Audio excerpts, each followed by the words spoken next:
What does a $4,000 motion design look like? Hi, I'm Adam Bennett. This is the video shop. Well, that's a trick question, isn't it? It can look like a million things. Some amazing, It's beautiful. some not so much. But that's the point of this tutorial. I want to do a case study of a typical motion design job for those of you who aren't experienced motion designers. If that's you, stay tuned. This isn't a big budget explainer worked on by a whole studio team. It's just me and the client, hence the budget.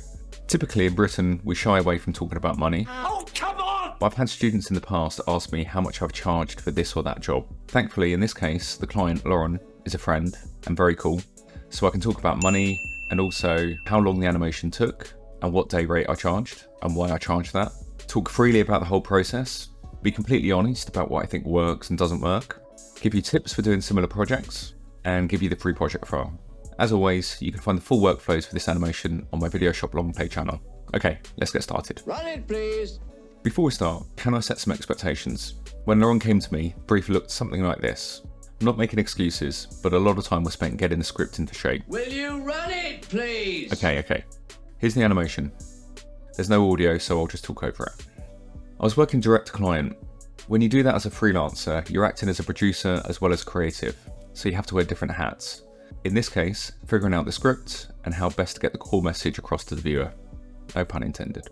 I've already done a tutorial on the logo, with a title which sounds like a shit action film. So that's it. If one were being charitable, you might describe this as a very basic social media explainer animated with... yeah, that's fair. As I said, nothing special. Let's look at how it came together. First, the brief. Lauren came to me with two things. A reference video, and as I said before, something resembling a script. Don't worry, I won't make you read it, but suffice it to say, it made virtually no sense to me. They're screen grabs of their web-based UI, and the reference dictated the look and the animation style. There was a lot to unpack in the script, and I really struggled to make sense of it. Mostly because I'm incredibly stupid. There was also no storyboard. So this is my first tip. Don't rush into the animation. Spend as long as you need to on the blueprint. When I teach students how to interpret briefs from clients, I tell them don't be afraid of asking as many questions as they need to, especially if the brief isn't fully fleshed out. Good clients won't mind you wanting to understand the job properly, as they know it will make for a better end result. You might be tempted to rush into the animation because time is tight. Don't. Just tell the client that you need to get your head around the brief.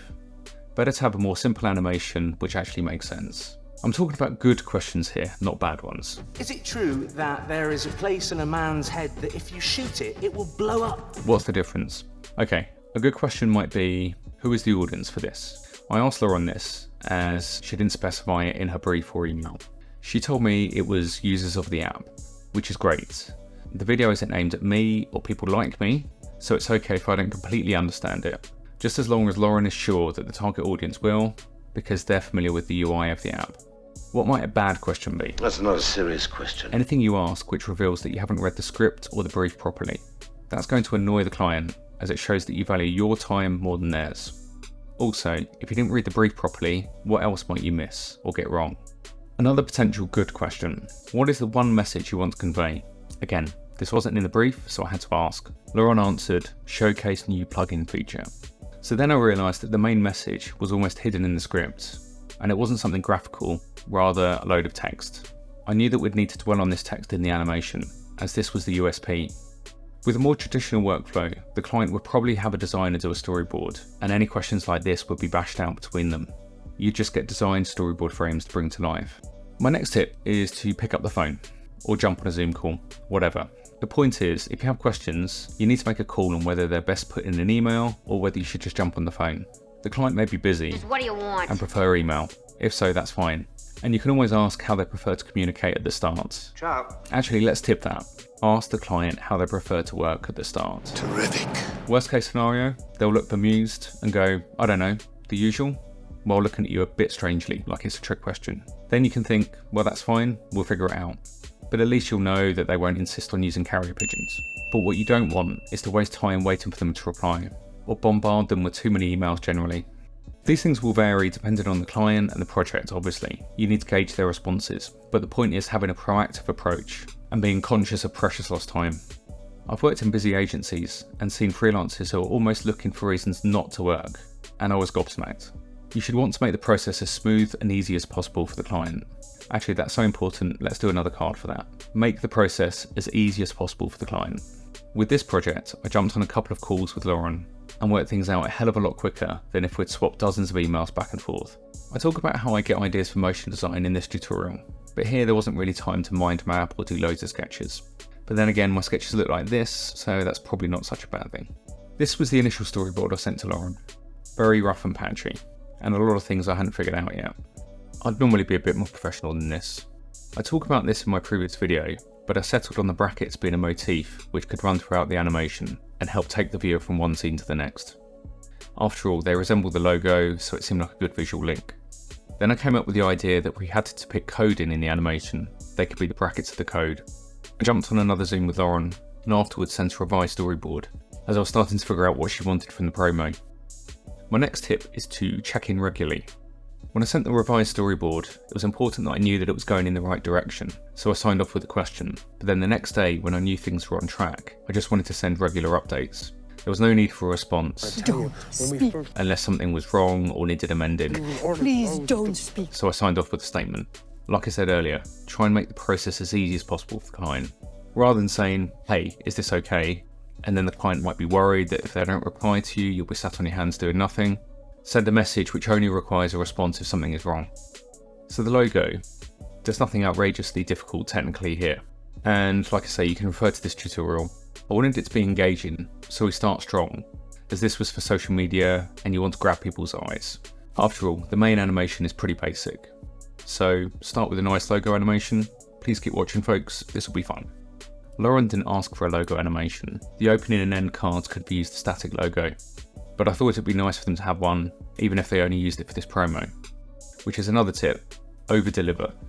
Always trying to give the client more than they ask for. Surprise them with something extra if you can. A little touch I added after I animated the logo was these glints. I noticed that if you rotate this part of the logo and stretch it, it looks a bit like a glint. I'm not sure if it comes across in the final animation, but I kind of like that touch, so I used them on the headers here as well. Oh yeah, the headers. So this was my suggestion to Lauren to give the video steps, partly to help me get my head around it, but I also thought that it would help the viewer. This ambient background here is nothing groundbreaking, just some blurred circles with wiggle expressions on their positions, and then a colour tint, just so that there's some constant subtle movement. The whole animation has some movement, just to try to keep things interesting. Pushes in and out of 2.5D scenes are easy to do, as are match cuts. They're also quicker to amend than bespoke transitions, such as this one from the opening card to the coding scene. I won't go in depth on any part of this animation, as it's all pretty basic. If there's any particular part that you're interested in, you can always refer to the full workflow videos on the Video Shop long play. My last tip is to budget your time. I talk about that a lot generally. It's important to prioritise your work. What are the crucial parts of this animation? Work that out and get the most important stuff in there. If the animation has to be as basic as a slow push in, so be it. Since there were no assets provided, I had to spend quite a bit of time creating vector icons and a simplified version of the client's UI, just so that I had the option of zooming in and out without losing quality. So that meant that the animation had to be quite basic. Leave time for amends, and then if the amends are few or even non-existent, you'll have more time to finesse the animation. As I said before, I wanted a strong opening, a confident start with good animation, hopefully good, so then hopefully grab the viewer's attention and they keep watching. Then with the main animation, these are the important parts, the different sections. We punch into this text because it's the USP. It's actually the most important part of this promo really, as it's the core message. If I'm honest, I don't think I did a very good job. It's just boring written text. Yes, we zoom in close to make sure the viewer reads it, and that makes it a little bit more dynamic, but visually it's the most dull part of the animation. I could have given it a more fun graphic emphasis. Another hard cringe for me is this graph. Something that Lauren wanted in the animation, but I didn't have time to improve it. In fact, don't even look at it. Pretend you never saw it. And that's it. What does a $4,000 motion design look like? From brief to final animation. Let's try that again. From brief to final animation. Yeah, that's better. It took 4 days at $1,000 a day. That's not a standard day rate for me. In fact, I don't have a fixed day rate. It depends on the client and the project and how busy I am. If you're unsure what your rate should be, or what you should quote for a project, here are some things you might want to consider. Are you excited about the project? I am excited about this, I mean it. Will you be rushing? Who's the client, and can they comfortably afford a higher rate without blinking? Are you busy or quiet? I'm very busy and my department is very busy. Who will you be working with? Are you experienced? How quickly can you get it done? I also don't have a rate sheet. Some freelancers do, and I might talk about this more in a future video. But I think I can work quicker than some designers with less experience, so while my day rate might be higher than some, the client is probably going to get more work from me in that one day. If you look at the workflow videos, you'll see that they're 10 and 5.5 hours. That's all the time I spent creating the animation and putting the storyboards together. But it doesn't include the production time, such as emailing, Zoom calls, and thinking time. And this project very much needed production experience, hence the higher rate. For me, the fun part's animating. The more time I have to spend acting as a producer rather than pushing pixels will push the rate up. All the advice in this video is subjective. Yes, there's anecdotal evidence, but if you're a producer or motion designer and you strongly disagree with anything I've said or think I've missed anything important, please call me out in the comments. Everyone else, please check the comments for further tips or just to see how much I get mocked. Should be entertaining. Huge thanks to Lauren for the work and letting me discuss it here with you. I hope this was useful. Thanks for watching, see you again soon.